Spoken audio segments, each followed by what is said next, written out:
Bismillahirrahmanirrahim.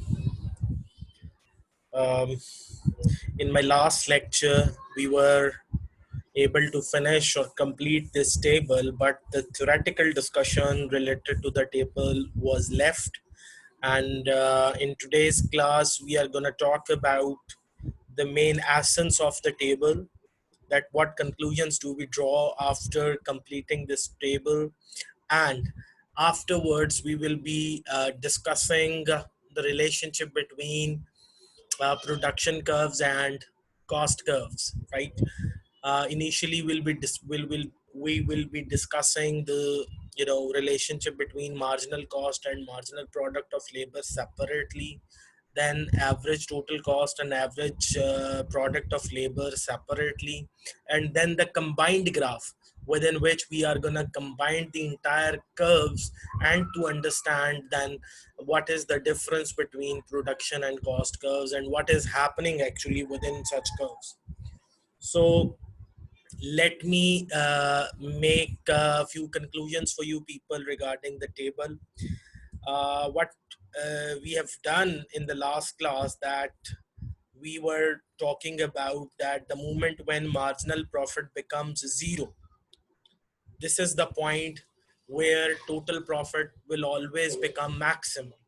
And you could see that the marginal profit has become zero at a point where we are employing 7 units of labor.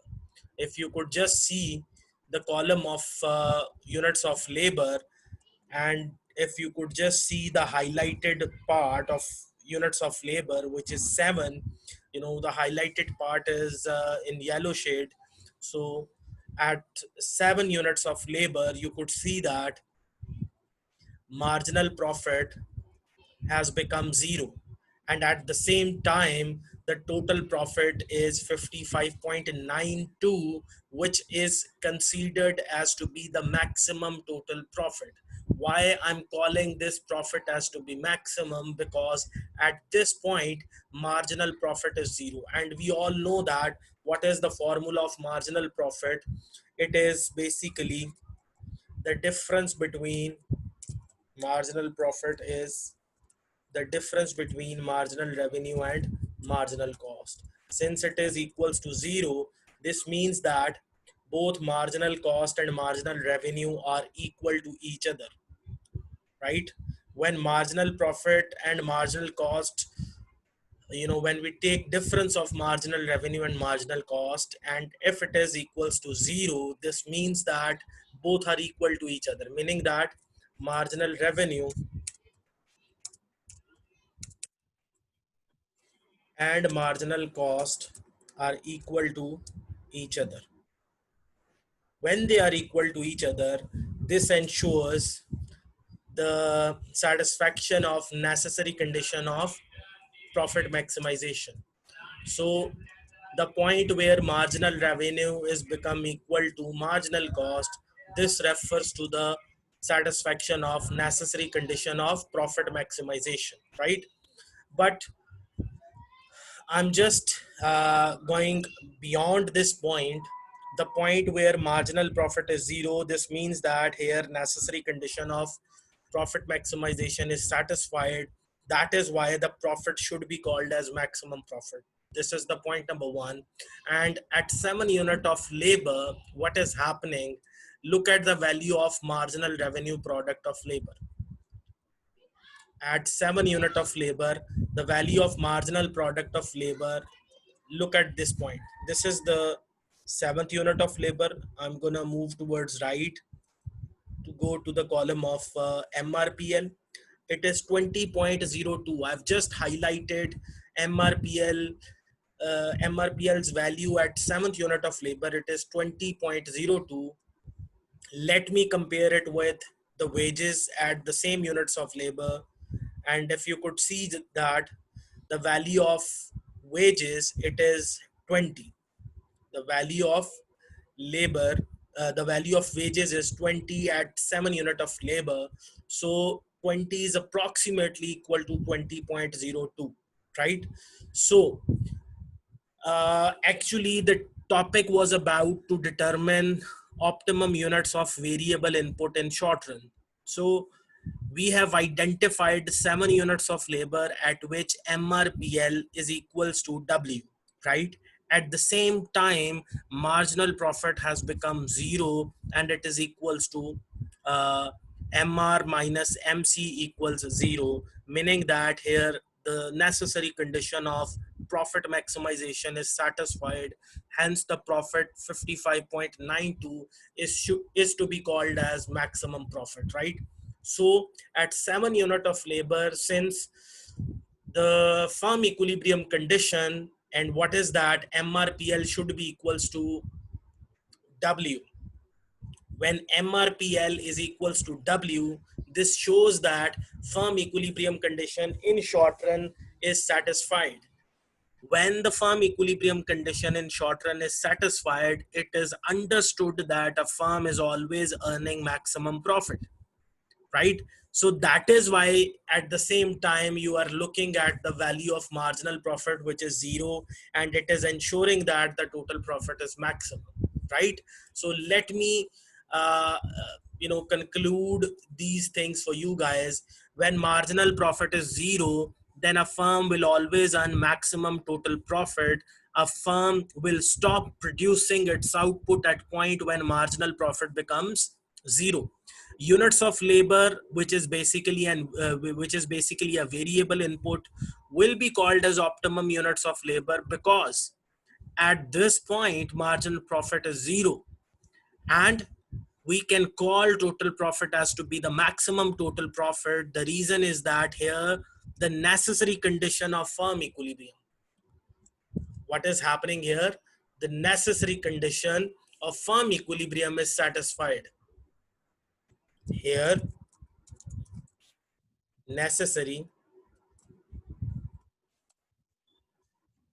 condition of profit maximization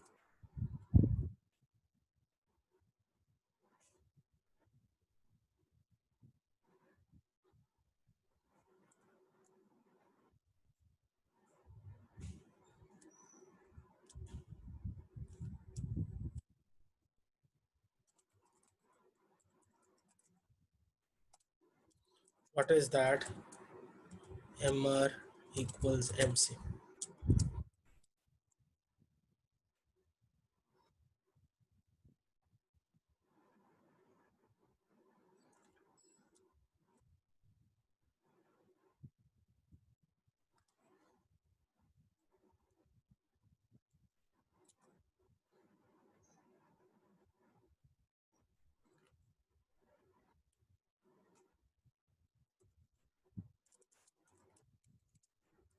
Is satisfied, and at the same time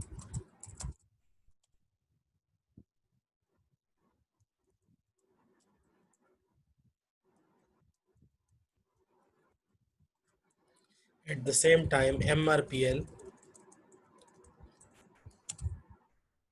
the firm equilibrium condition in short run is also satisfied. ठीक है, वो क्या है जी, this is MRPL should be equals to W.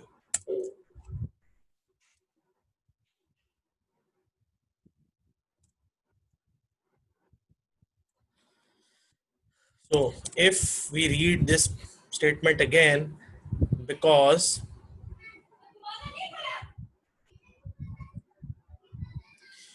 at this point marginal profit is equals to 0, total profit is maximum, here necessary condition of profit maximization, which is MR equals MC, is satisfied, and at the same time the firm equilibrium condition in short run is also satisfied, that is MRPL should be equals to W, right? And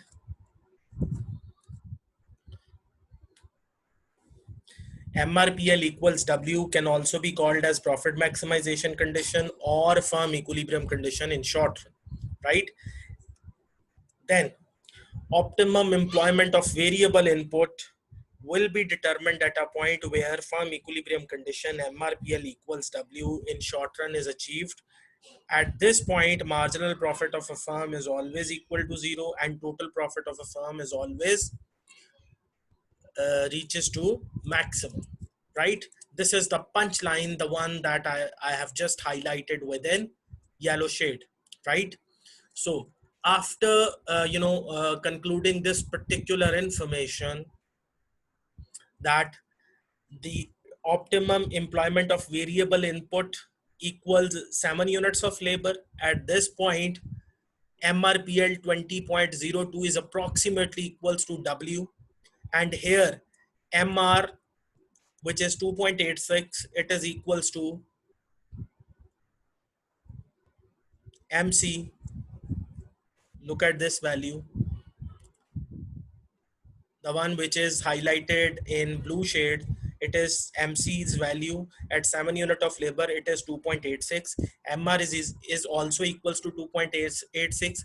The difference between MR and MC is called as marginal profit, which is zero over here, right? And total profit is maximum over here, right? Besides this, you know that the point where average total cost becomes minimum, it is equals to marginal cost. Look at this value, the one which is 2, right? This is the column of average total cost. The one which is highlighted in yellow shade, it is 2. It is, if you just see that, let me change their shade. Look at, the orange shade or pink shade points, right? So 2 equals 2. This shows that average total cost is minimum at a point when it reaches to 2, and it is equals to 2, which is the value of marginal cost. When you look at the value of average variable cost at 1.82, its value, it is equals to MC's value, which is again 1.82, right? So these are the 2 points which are also the conclusion of this point. Again, MPL is maximum at a point where marginal cost is minimum. Again, APL is maximum at a point where average total cost is minimum, right? Now, after discussing these conclusions, if you just look at the value of marginal cost, marginal product of labor, it is 15 when it reaches to maximum. Let me highlight it, right? So at 15, we are employing 3 units of labor, right? So at third unit of labor, MPL reaches to 15. Let's look at the value of marginal cost. It is 1.33. When you employ 3 units of labor, the value of marginal product of labor has reached to 15, while value of marginal cost is equals to 1.33, meaning that the moment when marginal product of labor is maximum, the marginal cost is minimum over there, right? So let us just go through these points again. MPL is maximum, at the same time MC is minimum, right? Now look at the value of APL and ATC. Since the table is hypothetical, I've just considered some hypothetical information regarding the table. It is probably possible that the conclusion may not be satisfied, but conceptually, the findings are, as it is. Like the moment when average product of labor becomes maximum, it is always equals to average total cost, right? The moment when average product of labor is maximum, at the same time average total cost is always minimum, right? So this is the theoretical, or the generalized understanding regarding this relationship. But my table can support this generalized finding or not. Why? Because I've just taken the hypothetical information. So in reality, it does satisfy it, but within my table, you could see that probably it's satisfied or probably it does not. Why? Because these are the hypothetical information, so conclusions may differ. But it does not mean that the generalized finding is different. Generalized finding is standing at its original point, that when the marginal product, when the average product of labor becomes maximum, the average total cost is always minimum over there, right? So this is the generalized finding. This is the ultimate conclusion. Now let me consider this conclusion from my table, whether it is satisfying the generalized finding or not. So this is the point where average product of labor is maximum, it is equals to 11, and here we are employing 5 units of labor, right? So when we employ 5 units of labor, the value of APL is 11, and it should be considered as the maximum value.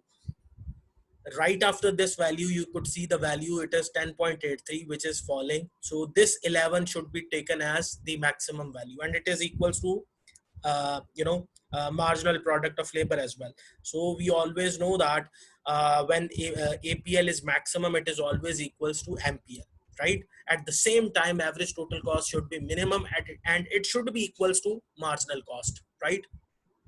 Now let's move towards average total cost. It is this point.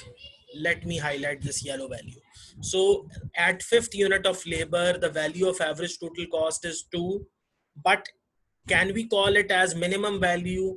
Look at the very next value. It is again 2, meaning that this value, which is at 5 unit of labor, cannot be called as maximum value. The reason is that the very next value is the same value, right? Look at the next value, it is 2.08. So we will be calling this value as to be the minimum value, because at very next point, the value of the average total cost is increasing, right? So at sixth unit of labor, the value of average total cost is 2, and look at this value, it is equals to marginal cost. So what is happening in my table, the conclusion is little bit or slightly differing from the original conclusion, that the point where average product of labor is maximum, at the same time average total cost is minimum, we are facing a difference of 1 unit of labor. It is because of the hypothetical values, right?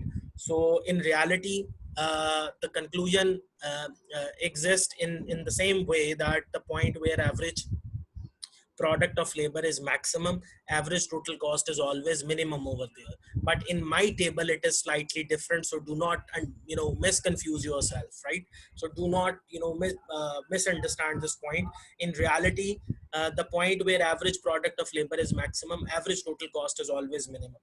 So here again, ignoring that the point where average total cost is minimum, it is 6 unit of labor. Let's assume it is fifth unit of labor. So the conclusion is same, that average total cost is minimum when we are employing 6 units of labor in this table. But since we have assumed it is happening at fifth unit of labor, so then what must be the next point, that the point where average total cost is minimum, it is always equals to marginal cost, right? So look at this point. In my case, it is not happening, but in reality it does happen, right? Now let's conclude this information. Law of increasing returns, when it emerges, average product of labor and marginal product of labor both increases, right? Therefore, marginal product of labor increases more faster than that of average product of labor. Resultantly, MPL becomes greater than APL. At the same time, within the cost, law of decreasing cost is applying, or it is occurring in case of law of decreasing cost. Resultantly, marginal cost and average total cost both will fall, but marginal cost will fall more fastly than that of fall of average total cost. Resultantly, marginal cost becomes less than average total cost. So this is the point number 1, relating with the relationship between average product of labor and marginal product of labor, marginal cost and average total cost, right? So in production, MPL is greater than APL, but in cost, MC is less than ATC. In point number 2, if you could see that the point where average product of labor becomes maximum, it is always equals to marginal product of labor, and at the same time average total cost is becoming minimum and it is equals to marginal cost. Regarding third point, When law of diminishing returns applies in production, at the same time law of increasing cost applies within cost. So when diminishing returns, which are the disadvantages of short-term time, it emerges in the economy, both average product of labor and marginal product of labor falls, but average product of labor falls slowly than that of fall of MPL. Or you could also say that marginal product of labor falls more quickly than that of fall of average product of labor. Resultantly, MPL remains less than APL. But in cost, what is happening? Both MC and ATC increase, but MC increases more quickly than that of increase in average total cost. Resultantly, marginal cost remains greater than average total cost. Okay, now let me just take you to the Word file where I've made some conclusions for you people. Just look at this information. Relationship between production curves and cost curves. So within production curves, and production curves and cost curves move in opposite direction. The moment when MPL increases, MC falls. Look at the first proportion. Here marginal product of labor is increasing, here marginal cost is decreasing. At third unit of labor, MPL becomes 15, which is maximum. At third unit of labor, MC is minimum, which is 1.33. This is the information which I've extracted from the table that we are already discussing.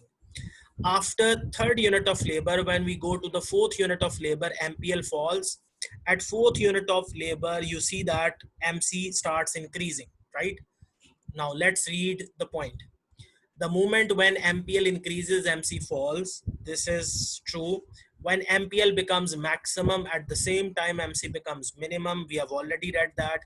When MPL falls at fourth unit of labor, you could see that MPL is start falling, MC starts increasing. Look at this point. MC is increasing over here beyond 3 units of labor, right? So MPL is MC is continuously increasing. The reason is that here law of increasing cost is applied, but here law of decreasing returns is applied.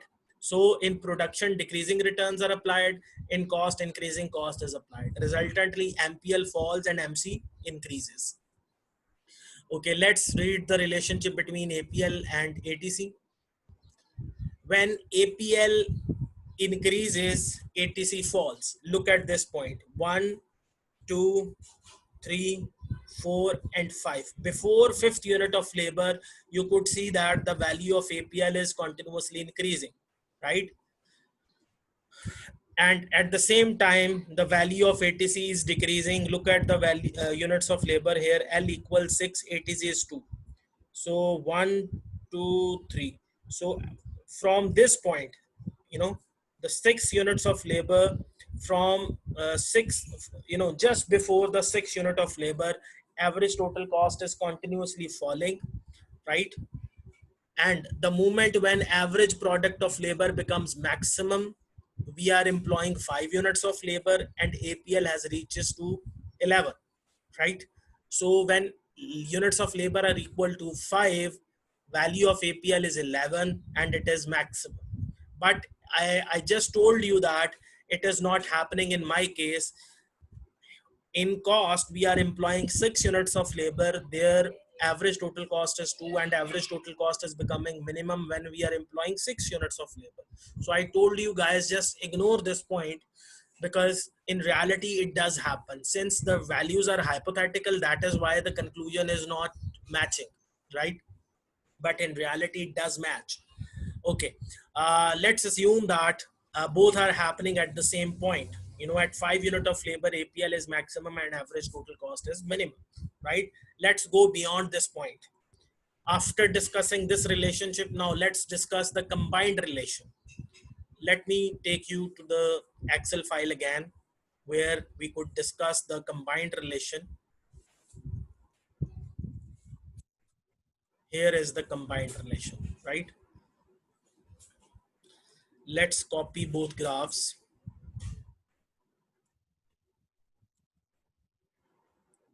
Just hang on a second. I'm gonna take you to the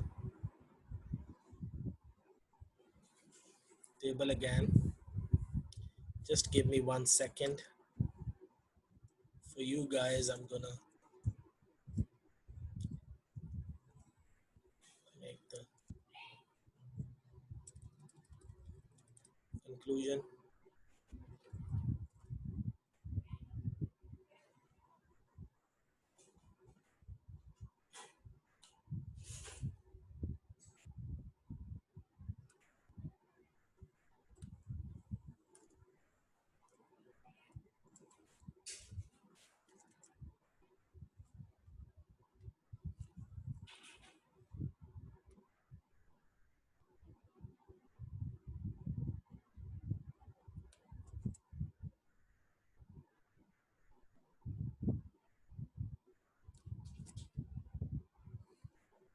Okay, guys, we have just read the conclusion.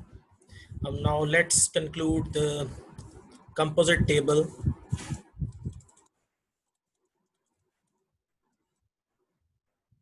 Relationship between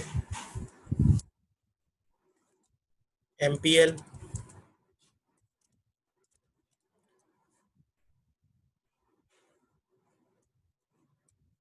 MC, and ATC. Right? Relationship between production curves. Those are MPL and APL, and cost curves.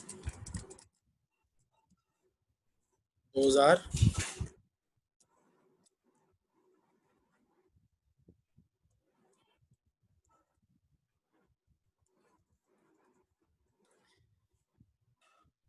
MC and ATC. Right? So now look at the graph. In production, increasing returns is applied. In cost, decreasing cost is applied. When increasing returns are applied, both MPL and APL increases, but MPL increases more fastly than that of increase in APL. Resultantly, MPL remains greater than APL, right? This is the point number one, which is happening in production curves. Look at the cost curves. What is happening, in cost? Law of decreasing cost is applied. Resultantly, both average total cost and marginal cost are decreasing, right? The red curve is average total cost, the blue curve is the curve of marginal cost. So both are decreasing, but marginal cost is decreasing more fastly than that of decrease in average total cost. Resultantly, marginal cost remains less than that of average total cost, right? So point number one in production is MPL is greater than APL. In cost, MC is less than ATC. At point number two, you could see that APL has reaches to maximum and it is always equals to MPL. At the same time, average total cost becomes minimum and it is equals to marginal cost. And beyond this point number two, in production, diminishing returns are applied, but in cost, increasing cost is applied. In case of diminishing returns, both MPL and APL falls, but MPL falls more fastly than that of fall in APL. Resultantly, MPL becomes less than that of APL. But in cost, both MC and ATC increases, but MC increases more fastly than that of increase in average total cost. Resultantly, MC remains greater than average total cost, right? So this conclusion is already explained within this table, and in my previous class, I've already explained this table to you guys, right? So this information I've already explained you guys in my next class, and in my today's class I've also explained this information as well, right? So till here the information regarding production curves and cost curves are discussed, and there is some information uh, is left regarding the table. Let me take you to another table where we are gonna conclude some information. This is the table, right?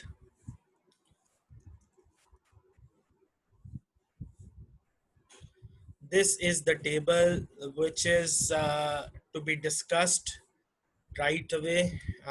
Let me go, let me take you to the concluding remarks. Those are starting from point A to onward. Let me read point number B first. I'm coming back to point number A. Just give me some time. Or let me start discussing my conclusion from point A. Okay, it is written here that a firm is facing diminishing returns. The question should be that what type of return a firm is facing, whether a firm is increasing returns or a decreasing returns. How could we conclude that whether a firm is enjoying increasing returns or a decreasing returns? Basically, what is happening? How do we conclude about increasing or diminishing returns? It can be done by adding the partial elasticities of each input. You know, so we are given the relative shares of each input, the sum of the relative share of each input if it is added, and if the resultant is greater than 1, you know, then we could say that a firm is enjoying increasing returns. And if the sum of the relative shares of each input is less than 1, then we could conclude that the firm is enjoying diminishing returns. The term uh, relative share of each input is used over here. What do we mean by that? The relative share of any input within, look at this production function, right? This is Q equals K raised to power 1 by 3 and L raised to power 1 by 3. Q represents quantity of output that we are producing using two inputs like capital and labor. So K represents units of capital and L represents units of labor, right? So there are two inputs, capital and labor. How do we calculate relative share of capital? In simplest understanding, since it is a beginner level course, so within this course I'm just not going to calculate the entire information using the concept of partial elasticities. I'm just straight away telling you that whatever the power given upon this input, it is 1 by 3. The power given upon each input should be called as relative share of that input, right? So the relative share of capital is given within this production function is 1 by 3, right? And the relative share of labor within this production function, it is given upon labor in the form of power, it is 1 by 3. So when you add the both powers, 1 by 3 plus 1 by 3, the resultant should be 2 by 3, right? So 2 by 3 is basically 0.67 approximately. So when you consider 0.67 and compare it with 1, you would come to know that it is less than 1, meaning that you are making more expenditures upon inputs, but inputs are not giving you as much as you are investing upon them, right? This means that you are obtaining or enjoying less elastic relation between your expenditures and between your output. You are making expenditures on inputs, resultantly you are getting return from the inputs. Inputs are not rewarding you or providing you return in the same way as you are investing upon them in the form of investments, right? So resultantly less elastic relation is experienced or witnessed. So we can say that a firm is enjoying diminishing returns, or a firm is incurring diminishing returns. Why? Because the sum of the powers given upon each input is less than 1, right? So into this case, we are going to conclude that a firm is facing decreasing returns as the sum of the powers given on each input is less than unity or 1, right? So I've just explained over here for you guys. Look at this production function, and type of returns are equal to the relative share of input 1 plus relative share of input 2, and so on. If you have 6 inputs, then you will be continuing this formula up to 6 inputs, right? In increasing or diminishing returns, a question arises that why can't we write over here as constant returns? But remember that in short run we never witness constant returns, right? Short run is a time which refers to like ECG. ups and downs, ups and downs, ups and downs. There is no stability in the short run. When you enter to the stability, look at the ECG. When a straight line comes, that shows the stability sign. So you would eventually enter to the long run, right? You go from this world to the next world. Okay, relative share of input one is sum of the powers given upon each input in a given production function. On input 1, it is given 1 by 3. On input 2, it is given 1 by 3. By adding, we obtain 2 by 3 and resultant is 0.667, which is less than 1. Therefore, a firm is facing diminishing or decreasing returns because the sum of the relative shares of both inputs, right, in a given production function is less than unity, right? So up till here, you might have understood about point number A. Now let's move towards point number B. At unit of labor equals 7, you see that MRPL equals W is equals 20. It is basically approximately equal to 20 since the MRPL's value at 7th unit of labor was 20.02, which is approximately 20, right? So MRPL equals W equals 20. This is basically firm equilibrium condition in short run, right? This confirms firm equilibrium condition or optimum condition for the firm in short run, right? We are agree with it. At 7 unit of labor, now let's look at the units of labor equal 7. Just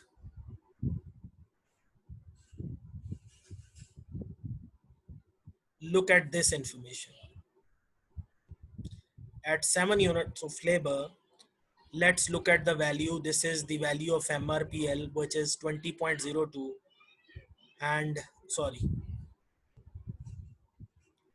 look at this value. This is MRPL's value. It is 20. It is equals to W, which is 20, right? Look at this information. This is MRPL. This is W, right? So MRPL, it is 20.02, W equals 20 when we are employing 7 units of labor, right? So firm equilibrium condition is satisfied. Point number 2 is, or point number B is cleared. Point number C, the units of labor equals to 7 should be called as optimum units of labor because at these units of labor, the firm equilibrium condition is satisfied, which is MRPL equal W equal 20. We agree with this statement. Therefore, optimum employment of variable input for the firm in short run is equals to 7. So actually what we were doing is we were looking to answer the question. Which question? Determination of optimum employment of variable input in short run. So if you could just read the point number C, optimum employment of variable input for the firm in short run is equals to 7. So the answer is that the units of labor, which should be called as optimum units of labor, these should be 7 because at 7 unit of labor, the firm equilibrium condition or optimum condition for the firm is satisfied, which is MRPL equal W equal 20, right? Now let's move towards point number D. At unit of labor equals to 7, MR equals MC, the necessary condition of firm equilibrium. This shows that necessary condition of profit maximization is also satisfied at L equals 7 for the firm. We agree with it. Let's move towards point number E. At unit of labor equal to 7, the profit is equal to 55.92. At 7 unit of labor, yes, profit is 55.92. We agree with it. Look at the value of MR. This is MR 2.86. Let me highlight it as well.